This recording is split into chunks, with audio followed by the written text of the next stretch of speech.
Under the blazing sun and clear skies, Guan, surrounded by mountains, felt a refreshing breeze pass through the valley, momentarily alleviating the heat. He and two other youths had just joined the medicine valley of the Taixuan Sect, where they would assist in harvesting spiritual herbs under the guidance of Zhang Chengqiu, the senior disciple of the valley.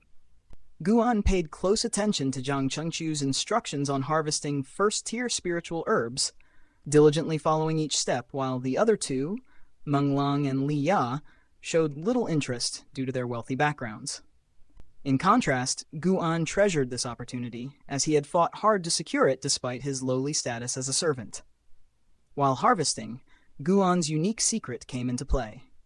He discovered that by carefully collecting spiritual plants, he could absorb their life energy to extend his own lifespan.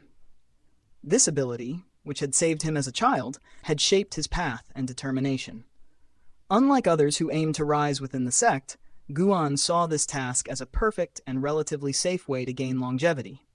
After completing their assignment, Zhang Chengqiu handed the three disciples basic cultivation manuals and encouraged them to work hard to improve their standing. Guan, however, had his own plans. Rather than striving for a dangerous path as an official disciple, he decided to stay in the Medicine Valley, where he could quietly amass more years of life through his work.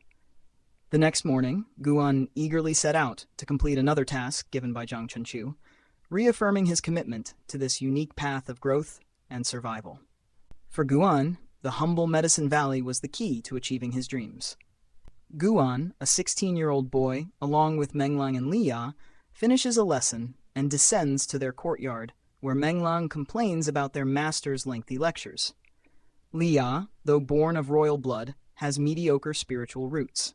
He practices an intricate sword technique in hopes of rising above his station. The empire they live in divides society into 4 ranks: slaves, commoners, officials, and immortals. Only those of immortal rank are considered true nobility. Guan, however, belongs to the lowest slave rank. Guan has spent the past year assisting Meng Lang and Li Ya with herb collection, earning their respect. He observes Li Ya's sword practice, quietly impressed but dismissive of Meng Lang's complaints about boredom. Later, Guan ventures to a herb garden, hoping to secure valuable second-tier spirit herbs called calm mind grass. There, he encounters a white-furred mouse damaging the herbs. After scaring it away, Guan carefully salvages a damaged herb. He unexpectedly gains a new ability, lifespan detection, upon his lifespan exceeding 1,000 years. With this, he discovers not only the herb's lifespan, but also gains insights into people's lifespans and potential. Guan sees this as an invaluable tool for survival and advancement. He learns that Meng Lang has a short lifespan and limited potential, while Li Ya, though disguised as mediocre, is a prodigy with immense potential. Despite this disparity, Guan resolves to maintain good relationships with both. The next morning, their master, Cheng Xuandan, returns from his travels. As the head of the Medicine Valley and a high-ranking cultivator, Cheng offers the 3 disciples a choice of gifts: herbal guide, cultivation technique, or toxic vine spell. Meng Lang chooses the spell, while Li Ya surprises Guan by picking the herbal guide. This leaves Guan in a dilemma about what to choose, marking a pivotal moment in his journey. Li Ya's unexpected decision impressed the onlookers, earning him praise from Cheng Xuandan, who commended his composure and vision. The group was then given cultivation manuals, with Guan receiving a less prestigious one, Nurturing Qi Technique, which he reluctantly accepted. Advised to stay cautious due to the presence of demons nearby, the disciples returned to their quarters.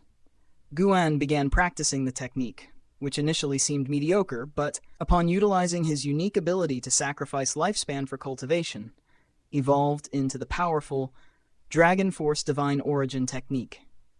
This transformation enhanced his physical strength and perception significantly.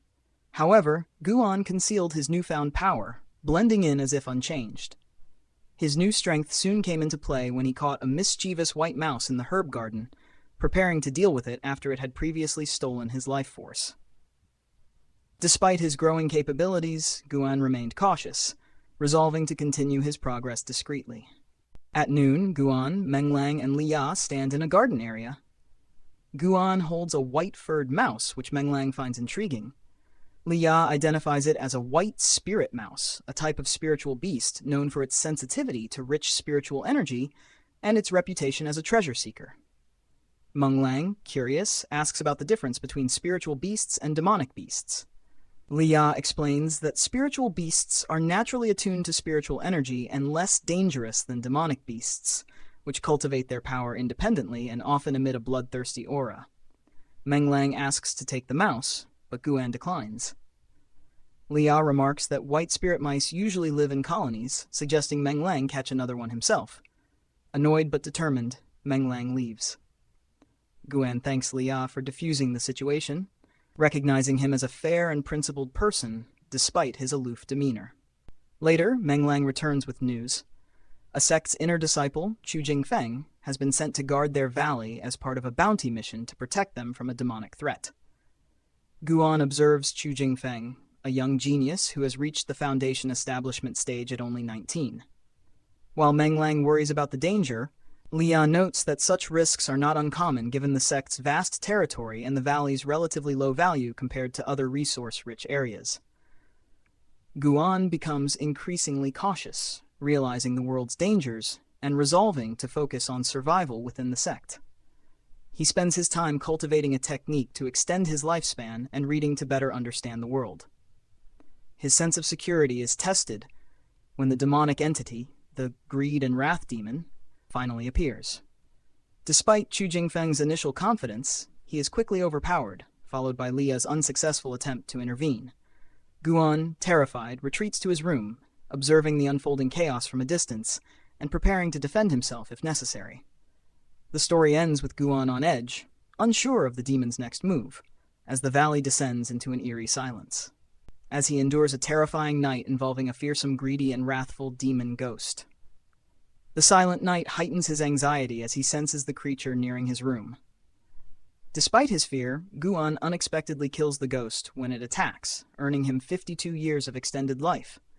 However, to avoid suspicion, he pretends to have been rendered unconscious during the ordeal. The next day, senior sect members assume another powerful figure intervened to kill the ghost. Guan wisely keeps silent, focusing instead on staying unnoticed and slowly strengthening himself. His life in the sect gradually becomes busier and more rewarding. His fellow disciples start respecting him more, especially after he receives a special martial art technique, residual wind kick, as compensation for his ordeal. As the seasons change, Guan adapts to his surroundings, staying cautious and avoiding unnecessary risks. Despite his peers striving to improve their skills to escape their lowly positions, Guan chooses a safer path, prioritizing survival over ambition. The story ends with Guan beginning to see the value of his unassuming role in the sect, even as outside forces, such as former acquaintances, draw him into broader schemes involving sect politics and resource collection.